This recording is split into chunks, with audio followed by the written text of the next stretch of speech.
2 जून 2025 की शाम 5:09 पर पाकिस्तान के इस्लामाबाद में सेक्टर G13 के सीसीटीवी कैमरा में कैद हुई यह फुटेज उस शख्स की है जिसने कुछ मिनट पहले ही एक ऐसे अपराध को अंजाम दिया जो इंटरनेशनल मीडिया तक में छा गया। पाकिस्तान की फेमस इन्फ्लुएंसर 17 साल की सना यूसुफ उस शाम इस्लामाबाद में अपने घर पर थी और थोड़ी देर पहले ही उसकी मां पास की ही मार्केट से घर का सामान लेने गई थी। शॉप पास में होने की वजह से किसी ने भी मेन गेट को लॉक नहीं किया था और ऐसे ही किसी मौके की फिराक में यह शख्स घर के पास इन झाड़ियों में 3-4 घंटे से छुपा बैठा था ताकि मौका मिलते ही वो घर के अंदर जा सके। सना की माँ तो मार्केट गई थी, लेकिन घर पर सना के साथ उसकी फूफी यानी उसकी बुआ लतीफा शाह थी। मेन गेट खुला पाकर वो शख्स घर के अंदर दाखिल हुआ। सामने खड़ी सना की फूफी से उसने पूछा कि सना कहाँ है, जिस पर उन्होंने सीढ़ियों की ओर इशारा करते हुए कहा कि सना ऊपर वाले कमरे में है। घर में दाखिल हुआ वो शख्स ज्यादा उम्र का नहीं था और उसे देख सना की फूफी को लगा कि शायद वो सना का ही कोई दोस्त होगा जो उससे मिलने आया है। सीढ़ियों से ऊपर जाते ही वो लड़का सना को आवाज देकर रूम के बाहर बुलाता है। कुछ ही मिनटों बाद वो सना से झगड़ने लगता है। ग्राउंड फ्लोर पर मौजूद फूफी पानी लेकर ऊपर जा ही रही होती हैं कि कुछ शब्द उनके कानों में पड़ते हैं, जिसमें सना उस लड़के को कह रही थी कि तुम थोड़ा शांत हो जाओ और पहले आराम से बैठकर पानी पियो और यहाँ ऐसा कुछ मत करना क्योंकि घर के अंदर और बाहर हर जगह सीसीटीवी कैमरा लगे हुए हैं। बस सना उस लड़के को कह रही थी। कुछ ही मिनटों बाद वो सना से झगड़ने लगता है। ग्राउंड फ्लोर पर मौजूद फूफी पानी लेकर ऊपर जा ही रही होती हैं कि कुछ शब्द उनके कानों में पड़ते हैं, जिसमें सना उस लड़के को कह रही थी कि तुम थोड़ा शांत हो जाओ और पहले आराम से बैठकर पानी पियो और यहाँ ऐसा कुछ मत करना क्योंकि घर के अंदर और बाहर हर जगह सीसीटीवी कैमरा लगे हुए हैं। बस यही सना के वो आखिरी लफ्ज थे जो उन्हें सीढ़ियां चढ़ते वक्त सुनाई दिए थे। और फिर कुछ ही सेकंड बाद 2 बार गोलियां चलने की आवाज आई। वो जैसे ही भागकर सना के रूम में पहुंची तो खून से लथपथ सना जमीन पर तड़प रही थी और वो लड़का फर्श पर पड़ा सना का फोन उठा रहा था। सना की फूफी को देख उस लड़के ने वो पिस्टल फूफी के ऊपर तान उन्हें डरा कर वहां से भाग निकला और इसी फुटेज में वो भागते हुए भी कैद हो गया। उसने सना के चेस्ट पर 2 गोली मारी थी। शोर सुन आस पड़ोस के लोग मौके पर तुरंत पहुंचे। कुछ ही मिनटों में सना की मां भी घर आ गई, जो ये मंजर देख सहम गई। सना को फौरन हॉस्पिटल ले जाया गया, लेकिन तब तक काफी देर हो चुकी थी और सना मौत के मुंह में समा गई थी। आखिर एक 17 साल की बच्ची से ऐसी क्या दुश्मनी थी जिसके चलते उसका यूं घर में घुसकर मर्डर कर दिया गया। ऐसा क्या हुआ कि पाकिस्तान में ही कई लोग सोशल मीडिया पर इस बच्ची की मौत को सेलिब्रेट करने लगे, और आखिर सना के फोन में ऐसा क्या था जिस वजह से कातिल उसे अपने साथ लेकर भागा। Welcome to the show and you are watching the brutal case of Sana Yusuf. इस केस को शुरू करने से पहले मैं ये क्लियर करना चाहता हूँ कि हर दूसरे केस की तरह इस केस के अराउंड भी बहुत सारी फेक न्यूज और गलत इन्फॉर्मेशन इंटरनेट में मौजूद है। सो प्लीज बिना वेरिफिकेशन के कोई गलत इन्फॉर्मेशन कमेंट ना करें। 17 साल की सना यूसुफ पाकिस्तान की फेमस सोशल मीडिया इन्फ्लुएंसर थी, जिसकी डेथ से पहले टिकटॉक पर 8 लाख से ज्यादा और इंस्टा पर 5-6 लाख से ज्यादा फॉलोअर्स थे। Sana mostly skin care, food vlogs, music और प्रमोशनल वीडियोस बनाती थी। उसके वीडियो से mostly Pakistani Gen Z audience resonate करती थी, इसलिए उसका सोशल मीडिया इन्फ्लुएंस काफी स्ट्रॉन्ग था। पाकिस्तान डिजिटल स्पेस की राइजिंग स्टार कही जाने वाली सना बाय नेचर खुश मिजाज और हंसमुख थी। यार वो वाला सीन नहीं है, हम लोग मेंटल ब्रेकडाउन नहीं सह सकते, हम लोग बहुत चिल हैं। सना के फादर सैयद यूसुफ हसन पाकिस्तान के चित्राल में एक गवर्नमेंट ऑफिसर हैं, जो इनका होम टाउन भी है। सना की मां फरजाना यूसुफ एक होम मेकर होने के साथ अपनी बेटी के सोशल मीडिया को मैनेज करती थी और सना के साथ वो इस्लामाबाद में रहती थी। सना का सपना डॉक्टर बनने का था, जिसने लास्ट ईयर 2024 में अपना 12th कंप्लीट किया था। उसका एक 15 साल का भाई भी था, जो उस ट्रेजिक दिन अपने फादर के पास चित्राल में था। जिंदगी में सब कुछ अच्छा चल रहा था, लेकिन लगभग साल भर पहले सना के पास इंस्टा पर एक मैसेज आता है और यहीं से इसकी शुरुआत होती है। ये मैसेज था उस वक्त 21 साल के उमर हयात का। उमर हयात का सना यूसुफ से क्या और कैसे कनेक्शन हुआ, यह जानने के लिए पहले समझते हैं उमर हयात के बैकग्राउंड के बारे में। उमर हयात अपने पिता की चौथी शादी से हुई सबसे छोटी औलाद था। उमर की मां 2 साल पहले ही गुजर गई थी और उसके फादर एक रिटायर्ड गवर्नमेंट एम्प्लॉय थे, जिन्हें पेंशन मिलती थी और उसी से उमर हयात अपना भी खर्चा चलाता था। उमर कोई काम धंधा नहीं करता था और सारा दिन आवारागर्दी किया करता। उमर को दिखावेबाजी की दुनिया में जीने की आदत थी।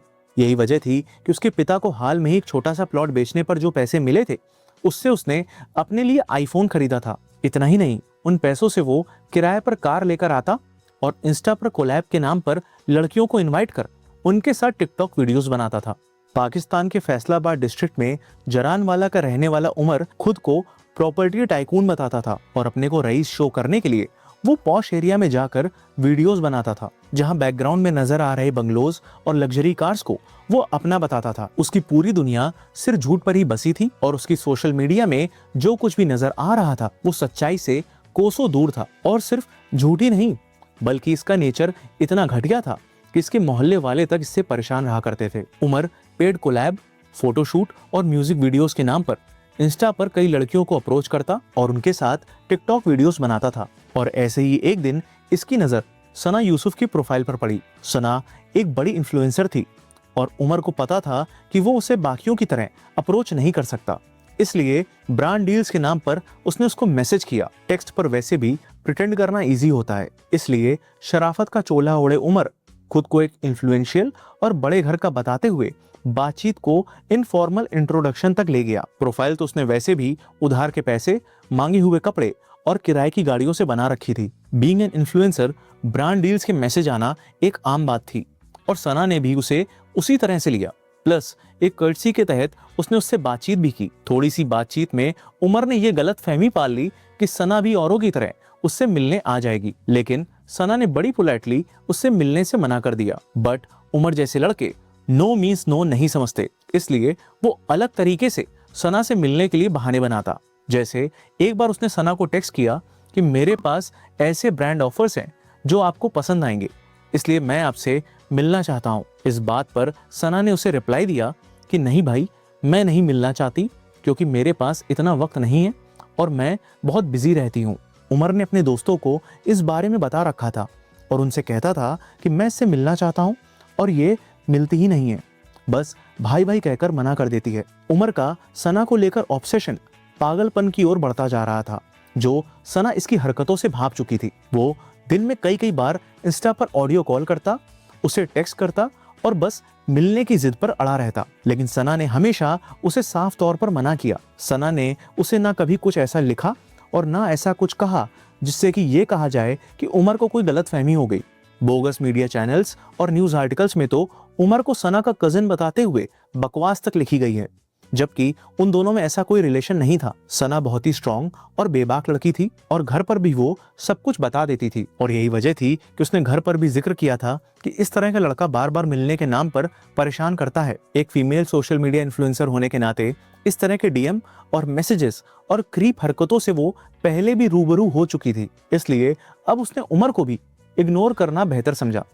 लेकिन शायद सना से अनजाने में एक छोटी सी चूक हो गई थी। शायद जब उमर ने शुरुआत में सना से बात की थी तो बातों बातों में उसने ये जान लिया था कि सना का घर कहाँ है। ऊपर से सोशल मीडिया पर अपलोड होती हर वीडियोस के साथ उमर को सना से जुड़ी और बातें खुद ब खुद धीरे धीरे पता चल रही थी। अब इसका खामियाजा इस तरह से हुआ कि 29 मई 2025 को सना का बर्थडे था और उसके लिए ऑब्सेस्ड उमर सना के लिए ढेर सारे गिफ्ट्स खरीद इस्लामाबाद के पिंड से एक फॉर्च्यूनर कार रेंट पर लेकर उससे मिलने अपने घर जरानवाला से 332 किलोमीटर दूर इस्लामाबाद सना के घर पहुंच गया। उमर को यूं अपने घर के दरवाजे पर खड़ा देख सना शॉक्ड रह गई, लेकिन फिर भी सना ने ना सिर्फ उससे मिलने से मना कर दिया बल्कि घर वालों से कहकर उसे बाहर से ही वापस लौटा दिया। अब यही वो पल था जब उमर की टॉक्सिक मेल ईगो को काफी गहरी चोट पहुंची थी। वही टॉक्सिक मेल ईगो जिसमें लगता है कि लड़की की हिम्मत कैसे हुई मुझे ना कहने की,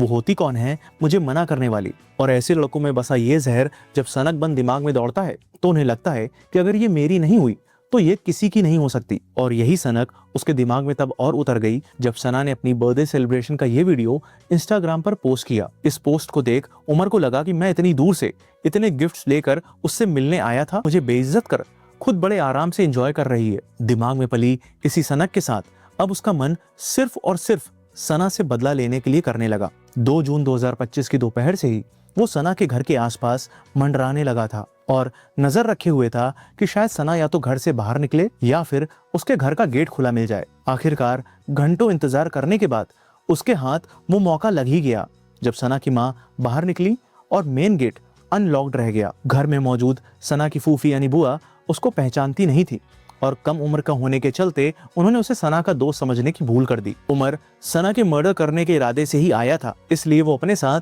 एक लोडेड पिस्टल भी लेकर आया था। सना के सीने पर 2 गोली मार उसने उसे मौत के घाट उतार दिया और फिर सना का फोन उठा वहां से भाग निकला। शुरुआत में तो घर वालों को अंदाजा नहीं था कि आखिर इसके पीछे किसका हाथ है। FIR में medium height, slim built, black shirt और ट्राउजर पहने लड़के की आइडेंटिटी मेंशन की गई, इसलिए बिना कोई प्रॉपर आइडेंटिटी होने के चलते पुलिस ने 113 CCTV कैमरास की फुटेजेस को रिव्यू किया और फिर सेलुलर टेक्नोलॉजी और डिजिटल सर्वेलेंस की मदद से सस्पेक्ट की जियो फेंसिंग करना शुरू की, जो उन्हें फैसलाबाद ले गई। वहां 8 अलग अलग जगहों पर छापे मारे गए और 20 घंटे बाद पुलिस ने जरानवाला से सना के कातिल उमर हयात को अरेस्ट कर लिया। उमर के पास से .30 बोर की पिस्टल और सना का फोन भी बरामद हुआ। उमर को पिस्टल कहां से मिली और किसने दी, इसकी जांच पुलिस अभी कर रही है। उमर अपने साथ सना का फोन इसलिए ले गया था ताकि वो सना को भेजे गए उसके सारे मैसेजेस और कॉल डेटा को डिलीट कर सके। पुलिस के सामने उमर ने अपना जुर्म कबूल कर लिया और इसी बेसिस पर